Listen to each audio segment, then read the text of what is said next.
Thomas Reverdy, merci d'être à la Galerne. Nous vous recevons cette fois-ci pour Climax, votre nouveau roman, paru pour cette rentrée littéraire aux éditions Flammarion.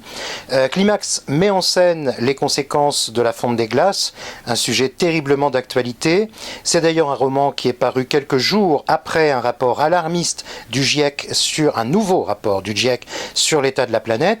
Thomas, est-ce qu'il y avait vraiment, définitivement, urgence à traiter et aborder ce sujet ? Alors moi, en fait, le sujet du climat et du réchauffement climatique, c'est un sujet que j'ai découvert en travaillant sur le roman. Moi, j'étais parti dans un roman du Grand Nord, de l'exploration, de l'aventure, des glaces. J'imaginais, voilà, j'avais lu surtout des récits comme ça de conquête de la banquise et du pôle Nord.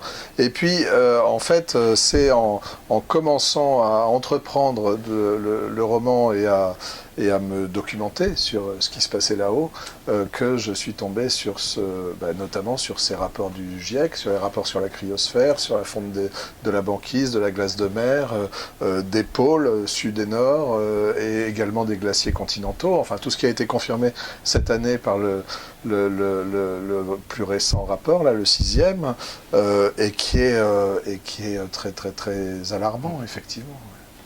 Et du coup, vous tirez une nouvelle fois une sonnette d'alarme dans le livre. Il n'y a pas que ça, hein, bien sûr, on va y venir dans un instant, mais on sent véritablement que comme pour chacun de vos ouvrages, et même si vous vous dépendez qu'ils soient des ouvrages engagés, ou que vous soyez un auteur engagé, mais vous tirez la sonnette d'alarme et vous alertez en tout cas, vous continuez d'alerter le lecteur en parallèle du roman. Oui, c'est-à-dire, ce dans quoi je m'engage en vérité, c'est l'inventaire du réel. Hein. J'épuise en quelque sorte le monde autour de moi en l'observant, en le documentant et en le faisant passer dans les romans.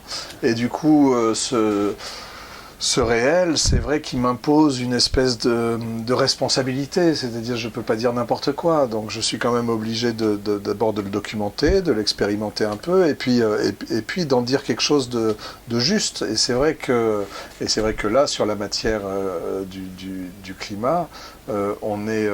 enfin... Non seulement on est obligé d'être indigné par tout ce qui se passe, parce que en fait c'est vraiment choquant. C'est-à-dire Jean-Pierre Dupuy a raison de dire que il faut arrêter de dire que la catastrophe va arriver. En fait, elle est arrivée, la catastrophe. Là-haut, ça s'est déjà réchauffé de 6 ou 7 degrés. C'est déjà en train de fondre. Et le plus récent rapport nous dit que c'est déjà foutu. C'est-à-dire même si on arrête toutes les voitures demain, en fait, ça va continuer. Donc la catastrophe est là. Le problème n'est pas qu'on va y passer d'ailleurs. Hein. Le problème, c'est qu'on va y survivre. La catastrophe est là. On va y survivre dans un monde de plus en plus inhospitalier. De plus en plus inhospitalier, où les inégalités entre pays riches et pays pauvres vont se creuser, où des populations vont être déplacées par centaines de millions, ce qui va causer évidemment des conflits, des guerres. Enfin, je veux dire, voilà le monde dans lequel on entre. Donc ça, on est quand même obligé de le prendre en compte, quel que soit le sujet qu'on aborde, d'y mesurer notre responsabilité, parce que le réchauffement climatique, ça fait quand même 40 ans qu'il est établi que c'est nous qui l'avons causé, par notre activité industrielle notamment. Et du coup, de tirer la sonnette d'alarme, oui, parce que bon, il serait peut-être temps du coup d'arrêter de l'aggraver, quoi.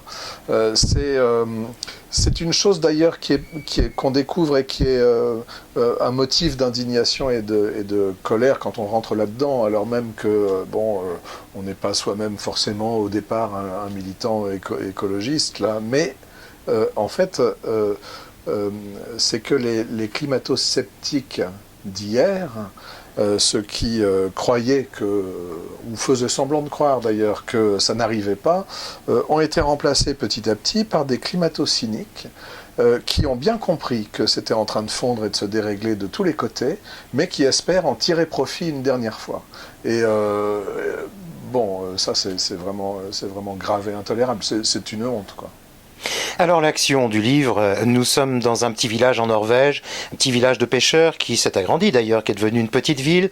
Je note au passage de très belles pages, et là c'était peut-être votre postulat de départ, c'était sur le glacier, sur la montagne, sur la nature, un hommage aux animaux est également fait.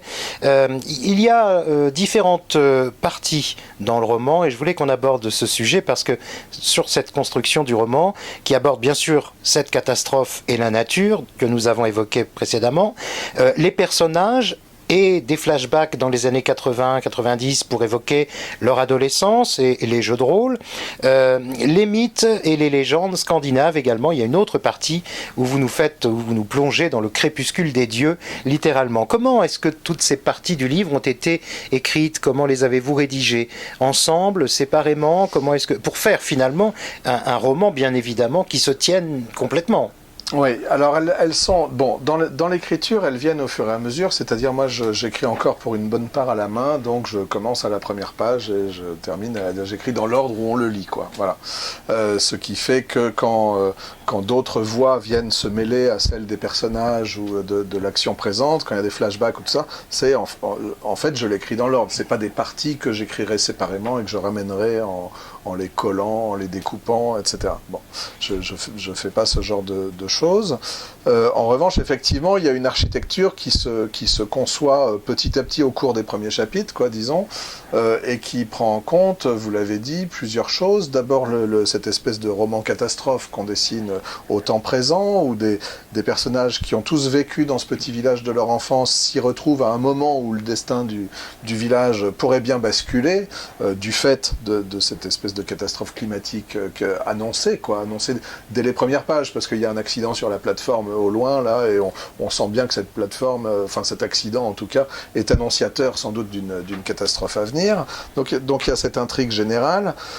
Là-dessus, évidemment, se greffent toutes ces considérations sur le réchauffement climatique et sur ce monde de l'Arctique qui est bel et bien en train de disparaître. Et donc là, le roman joue un double rôle, si vous voulez, à la fois de sonneur d'alarme, comme on a dit tout à l'heure, mais aussi, pourquoi pas, de faire le compte de la beauté qui reste, quoi. D'où les pages de description des espèces, de nuit sur le glacier, etc., qui sont effectivement des pages un peu plus contemplatives, où on est dans le silence de la nature et la beauté et l'ordre du monde, quoi.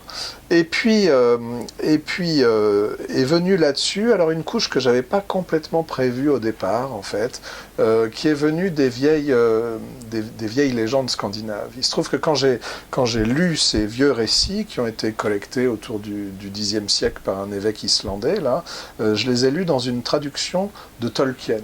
Et Tolkien, moi, alors je savais que c'était un éminent professeur de Oxford ou Cambridge, là, je sais plus, qui spécialiste du vieux norrois et des vieilles langues du nord de l'Europe, là, qui avait traduit moult poèmes, qui avait fait sa thèse sur Beowulf, etc. Mais je le connaissais surtout, moi, adolescent, par la lecture du Seigneur des Anneaux et de Bilbo le Hobbit et du Silmarillion qui vient de reparaître dans une nouvelle traduction, là.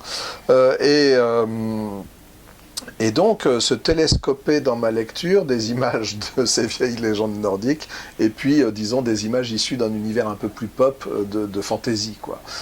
Et donc, ce crépuscule des dieux wagnérien, je l'imaginais avec un peu plus d'elfes et de dragons qu'il n'y en avait au début. Très bien. Eh bien, écoutez, cher Thomas, il me reste une seule question. Ça rejoint quelque chose, une phrase que vous avez dite et que je reprends pour vous demander de la confirmer ou non. Je cite, « La fiction, dit Le Monde, permet de le comprendre mieux, de le combattre aussi. » Vous signez toujours cette même phrase que vous avez prononcée? Je signe, je souscris, j'en vis tous les jours. Pour moi, la fiction, non seulement elle fait vraiment partie du réel. C'est pas deux choses qui s'opposent complètement. En fait, dans mon expérience vécue, il y a toute la somme des choses que j'ai vécues, que j'ai ressenties en tant que corps, mais il y a aussi, en fait, toute ma bibliothèque. Il y a tout ce que j'ai lu, il y a tout ce que j'ai imaginé. Je vis aussi avec ça, avec mon imagination et avec les fictions qui m'habitent, quoi. Merci Thomas.